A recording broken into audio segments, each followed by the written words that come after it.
E taura te wairu o ngā mātua tūpuna ki rungi a tātou ngā uri moko puna o taranaki maunga. E taura te maunga rongo o te kaupapa, te maunga rongo o te wenua, te maunga rongo o te tangata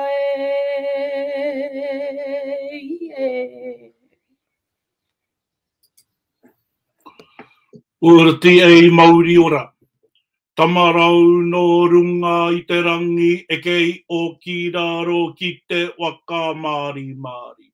Te tatari ai, te ura anga o te tapora o rongo ueroa, taku kuia e, taku kuia e. Te ara o taku tupuna I to I ai au, ko te ati aua no runga I te rangi. Te toki te tanga e te rā, tāringa mango, ko te ketenge, ue a, ue a. Tēnei te mākuru ko roi roi ora, kia koutou ngā a ma te taipo. Kua tokia e te ngau o anu mātao, e te ni o te o te au kōreperepe. Me oki oki e koutou, ki te okinga o ngā mātua, o tua waka aere, tua waka rere ai a. Ai pū a kaua mo ai tua. Nō reira, moi māri e, te moi, e au ai te moi, e rarau kāti. Āranga ake ko tātou te onga wai oranga. Ora ki te wakatupua, ora ki te wakataito. E ora e ai. Wakatau kia koutou, wakatau mai kia koutou, e tatu mai nei te neipo. E no o au maru ana, ai koutou rā ki roto I ngā kāinga, ki roto I tēnei wā o te korona. Wakatau mai, wakatau mai, wakatau mai rā. Ānei rā, te iwi, o te ati aua no runga I te rangi. E tai ko tai ana ki te taki karakia, ki te iki wairua, mō te iti, mō te rai, te katoa, koutou o ki ngā uri o taranaki, tēnā koutou, tēnā koutou, tēnā koutou katoa, e rarau. Ka uri ki a koe, e ka urangi, ana ko te poi, te manu. Te tangi a taku iwe, hei. Tangi a taku I ue whakamakuru nei koa, te ae, te turi a ki runga, e mahi whare koe ki ti mai te arero, maringa to ua e waka koe a e tika ka kiri tanga te kau o te tini ka pekinga rongo. Te piti kei runga apa ngā tua, I runga o pari aka ki wakarongo mai, moe ahu ira e, pānui atu ki te ioti toko ki tāku waka, rohe makau kupu poe kamu, tae marangi ani tēnei, anora tora kura kati piam, hoi oa hoi tiki mai, wapati te we e rua po, iwa ke ai korua e ka, mutunga kore ki taku tingana neno, Pea mama te ipakurai aku hoa te karahua, I te kino ia hau, ke noho I te au, ke kome ai ma te nutui.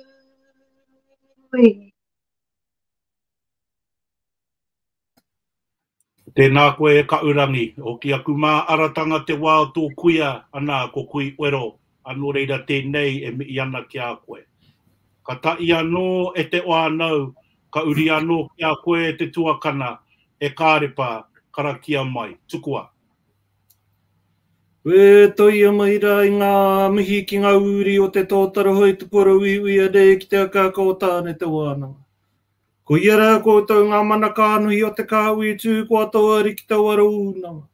Ko te ranga kāui kai era kua titi rere pō atu ki te awa angu. Ngā mō kai kā kua rere pakirara kore ki o tu auki. Ko e kai rā ki te pai o te wakatau ki kōrero ko te pō te kai ari te ao ko te mate te kai hari te ora. Pōki ara te pō ara te pō e pō hea o kaua te au. Tēnei au e topa te au moana, nō kuira i tā uti. Mea hara kia tatamaira ki te wākainga ki taku aruaru. Ko ia tā piki ai te maara ki runga o ka hapua ua te aki te tautaro o ngā rārangi puahu. Ko te tāpu ipu ko te ware toka ko te keo o tōku koro e ke mātua te tapu ko rua taranaki. Kia maramarara te titiro ki ngā wai tuku kiri o ro nawe ana i te wākainga. Mō neu aru ai parati ai ra i ngā wai o te waitara nui e. Otu ana rā te manua i te kākara o te kāinga i a manu kōri i a te rangita ke rāngona ana nei. E rongono ai rā i te hinu kākara o te tangata hiki ai rā te kamo ki te pūhā o te wai ki te peru o te ringaringa. Ku mea mai rā i te wakaroto i a mai ai te maara. Tēnei te ngākau, tēnei te raukore e te tū atu nei ki te pākoiroroa ki te piringa ki a ngarue e te taku ware tīpuna. Ki ko nāra karanga mai rā i a tāne matau e nau mai kia piri, nau mai kia tata. Tēnei rā te ia, tēnei te koranga, tēnei te tuki a, tēnei te mate. Ki mi atu ai koe kia matai te ia, kia matai te koronga. Tāne matau e tākini te pū, tākini te wau, tākini tāka, tākini te tāpure. Mō nui ki wao, mō nui ki raro, mō nui arangi nui e tau nei. E te roanga i te rākaua, tēnei ariki e te, tēnei te riri, tēnei te pata, tēnei te taua, he taua. E turu ana rā te kawa e wakamana nei te kawa e kawa ora. Te kaui arangi nui e tū nei e papatua e nuku e takotoa ke nei e kawa ora. Tai ara, te kawa tua tai, tai a te kawa tua rua, tai a te kawa tua taru, tai a te kawa tua wā, tai a te kawa tua rima, tai a te kawa tua ono, tai a te kawa tua witu, tai a te kawa tua waru, tai a te kawa tua iwa, tai a te kawa tua ngāu. Ka tākina rai te kawa e kawa matangaro ka pipi kawana ka wai o na tarangatu ki te rangi e ke panuku e ke tangaroa. E rongo o kairi aki ki runga tūru a uti waka maua mai kia tina. Ui e tai ki e. Tēnā koe te tuakana e kārepa. Anō rā te maumaaratanga ana te wā o te eke. Te eke o te atiaua ana ki te wanga nui ātara. Ana puta mai o karakia. Ana kaireira no reira e tika rā koutou rā i ngā wanaunga. Koutou rā o te atiaua ana ki te wanga nui ātara. Nā te tauihu o te waka. Tēnā koutou, tēnā koe kāri. Tahi anō rā ka uri kia koe e te uira. Ana karakia mai, tukua.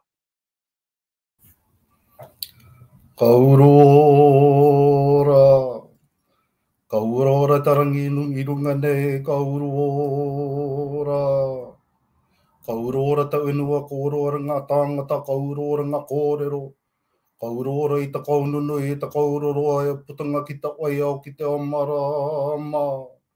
Kaurora. Te manawa mai ai o ki tō manawa. Te manawa mai ai te patanga o te ariki, te manawa mai ai te patanga o te tauira e tauira. Ka eki ki rongo rupe, ka eki ki rangi tā ua tēnei, tau atu kai au ke ta kaunga taku. Ko te Māori tū te wiwi ānuku tū te wiwi ārangi, kai wiwi ai wao, kai rawe ai wao. Tā wea mai wao, purutia mai wao, tēnā te Māori ka wakapiki, tēnā te Māori ka wakakake. Ko te Māori o wahe, ko te Māori o tēnei ariki, ko te Māori o wahe, ko te Māori o tēnei tauira, ko te Māori o wahe, ko te Māori ka erungo, ko te Māori e rangi, ko te Māori ka apata kai wao. Kai te wai ao, kai te amara mai. Ui, oero, tau mai te Māori.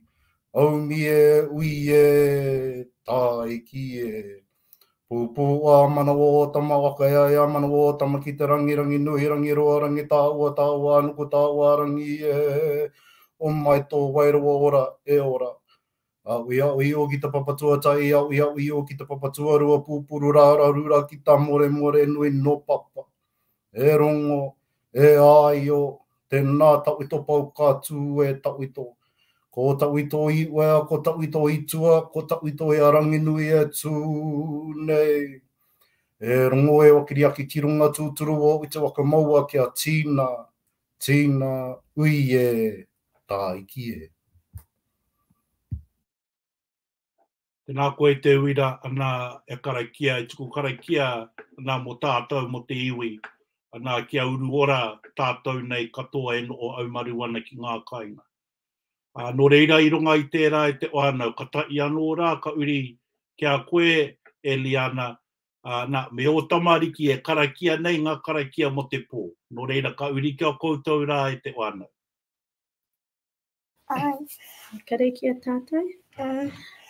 Wakataka te hau ki te uru, wakataka te hau ki te tonga, kia mākina kina ki uta, kia mātaratara ki tai, kia i ake ana te atakura, e tio, e huka, e hauhu, tihei, mauri ora.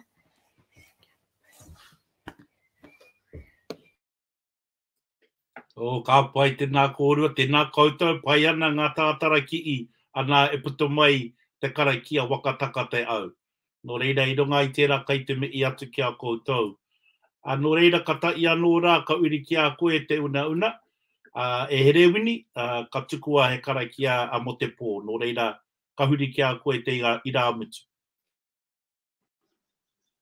Ka tira tēnā tātou, tikana te whai atu rā, i aku rangatira mō a pōpō, nō reira tēnei te kā ui rangata i o te ati aua, i kau atu rā, i kau atu rā.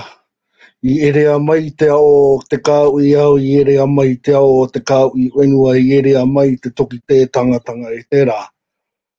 Ka rukuruku ia te toki ka rangaranga ia te toki ko taku toki e o au mai nei, e o au mai nei.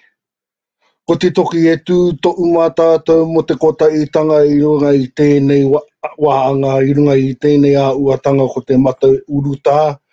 Kia piki ai tō tātou wairuatanga, kia piki ai tō tātou auaratanga ki te pakanga atu me ki rā ki tēnei mate maha uitanga. Nō reira māku e taki i te karakia o tō tātou reo, o tō tātou nei koro, koraua, tō tātou nei koraua koro uirangi a ko purutia mai. Purutia mai te tāuru o te rangi kia tīna, kia oena, kia toka te manawa ora. Ina toka te manawa ora ki ua, ina toka te manawa ora ki rangi nui e tū nei o papatu anuku e takoto ake nei. Ki tēnā o tātou te wānaunga me ngā piringa kāranga maa. A piti tatu te unga māui te unga i tāmia nei te pōritanga ko iara e rongo wakiri aki ki runga. Kia tīna, ui e tai ki e.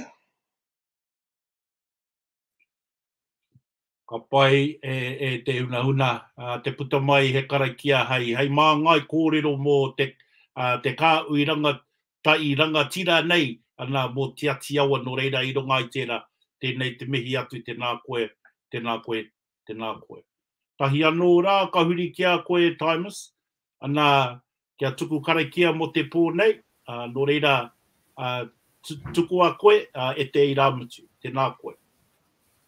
Tēnā rā tātou, e tau nei ki runga i a tātou katoa te wairua ngā mātua tūpuna. Nā rātou wakatakoto i te ara i koe ngā mā tātou ngā i wakatōkia o tātou ngākau ki ngā tikanga hei aratakina i a tātou ngākau nui ki te hāpa i a tātou mahi katoa i roto i te pono, i te tika, i te māramatanga me te aroha anō o te tiki te tī. Ko e rongo hakiri ake ki runga kia tīna, hui e tai. Pai, tēnā koe Timus, ana tuku karakia mo te pō nei, ana te hunga rangatahi anō, e karakia mai nei. O reira, tēnei te mihi. Ka tahi anō rā, ka huri ki a koe nāni ko, ana kia tuku karakia, ana ki te iwi. Hei hapa hāpai tia i a tātou. Nō reira, ka huri ki a koe. Ngā mi I manawa tōro e te iwi, nei tō tātou karakia. Takina rā te kawaorongo kia pūrea nei ngā au o tā uri mātea, te au mai tā uti nui, tā uti roa, tā uti pāmāmao ki te kūreitanga o a kure te tia nei. E rongo waka iria ke ki runga tūtiro waka maua kia tīnā, tīnā, uie, tai ki e. Ka pai, ka rawe mihi ana ki a koe e ngāniko. Ka tahi anō e te iwi. Ka tata nei ki te mutu, ana a tia o iwi ki te tuku karakia, ki te taki karakia mo te pō nei. Anō reira I runga I tērā, ko tēnei karakia, he karakia wakakapi, he karakia mo ware mātangi ki te kimi I tōna matua I a ngārue. Nō reira nei ko te karakia. Tēnei au e ngā rue te wenua, e ngā rua I te rangi, e ngā rue I te wawā, ki a koe e ngā rue e. E rere e te au wenua, e au moana. Wakaroro ki tai tonga, ki tai mā uru e. Ki te o tū, ki te o wenua, ki te o tangata, nā ine au one. Tēnei ka wai tapu wai, tēnei ka wai taumata, tēnei ka wai marai ware o ngā mātua I au e ngaro nei.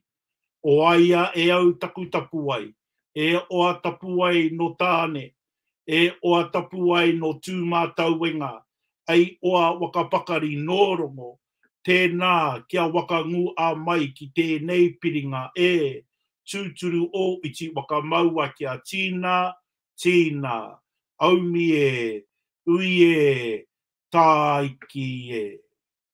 Anō reira e te iwi, anā, I te iti tera I te katoa e tai mai nei mo te pō te taki karakia a hapa ana I a koutou tēnei wā ka tira tēnā rā tātou kei ngā wanaunga e tuku karakia koutou rā ana a tai tamariki a ranga tahi nei a ranga tira nei e tuku waiata ana e tuku karakia e hapa ana te wairoa o te motu o te iwi. Anō reira, ko te tūmanako nā kano o taumaru koutou, ki ngā kāinga, nō reira e mei ana kia tātou, e mei ana kia tātou, e mei ana kia tātou, anō reira e wakakapi, ka tai anō, ka tuku te kōrero ki a Liana, ana mo ngā pānui mo tātou nei iwi. Nō reira, ka tuku a ki a koe Liana. Tēnā koe, Damon. Kororia ki te atua he maunga rongo ki te whenua he pakaro pai ki ngā tangata katoa. E taku kāhui, taki karakia o tiatiawa tēnā koutou. Huri no, ki ngā uri mokopono o tō tātou nei maunga e me I ana tēnā tātou katoa. Just a few quick pānui. I know that our tāmaki whānau are still in level 3, and level 3 is probably not too much different than level 4 for you up there. And just wanting to send our aroha to you all. Those in tāmaki are doing the hard yards for the rest of the motu, and just know that we are thinking of you and we are grateful for the mahi that you're doing on behalf of all of us. Still, if you need support, please reach out to any of the 8 iwi in Taranaki. If you're feeling a little bit moke because you haven't been able to come home for some time, please reach out to your whānau and please make sure that we are touching base with those of our friends and whānau that live in Tāmaki, for those outside as well, to keep their spirits up. We still have our Hiki Wairua program running through Te Korimako Taranaki. Lots of kaupapa there, so so please join in and link in and keep connected as much as you can. We are almost 1 month out from Te Pūtaki o Te Riri. which has been hosted at Orako. We know the date is the 28th of October, but we're not 100% sure if this event is going to go ahead at this time because it will be dependent on COVID restrictions. So if you please watch out for the pānui, we will be sending, if the event does go ahead, we will be sending an ope up from Taranaki to Tautoko, just as the rest of the motu came to Orwai and to Waitara to support us when we hosted it in 2019. So just putting that pānui out there. For Te Atiawa specifically, we've just come through our election process, and I just want to mihi to all of those whānau who put their hands up to stand for those tūranga. Really appreciate, you wanting to be a part of te kotahitanga, and just to mihi to those that that were successful, but also acknowledge that there's lots of kaupapa going on for our iwi. Aroha mai ki tapu kōtiro. There's plenty of opportunities for you all to be involved, and so we really encourage that. You will know, or you should know by now, that Taranaki Tūmai has been postponed as well. It was being held at the end of November. That's been postponed until Taranaki Anniversary Weekend, which is the 11th to the 13th of March. So we just wanted to take some pressure off, and especially Ngāti Ruanui and mihi ana kia Ngāti Ruanui and their pai who made that call on behalf of all of us to postpone that until we know where we stand with COVID and where we're at in terms of alert levels. So I think those are the pānui for now, whānau, but just stay well, please. Look after one another. We've got daylight savings now, so hopefully that's a bit of a hiki wairua in itself. So ka pai e mihi ana kia tatou katoa kia noho haumaru tonu ana. And kaue ware mena e hia ana te whiwhi I tō wero, haere ki te wero hia. Ai, mihi ana. Nā reira, ko tērā te whakamutunga, I ki mai ana, Damon, I tohu mai aku tungane, I tērā pia me whakakapi ake I tō tātou nei waiata. So, aha koa, kare he reo tā tētehi, kia kaha rā ki te waiata mai hei awhina. Nā reira, ko tēnei tā mātou nei waiata ki. E ngā iwi o te motu nei, he rau kurara tēnei, e titia nei e te ati awa, I te iti I tērā I te katoa. E ngā iwi o te motu nei, no o ia rā te wenua nei, mana ki tia ranga iwi, I te iti tērā I te katoa. Kuatu a te witi, no rungai ana ma I pai, no rungai ana ma I tika, I tōna ngā kaupai.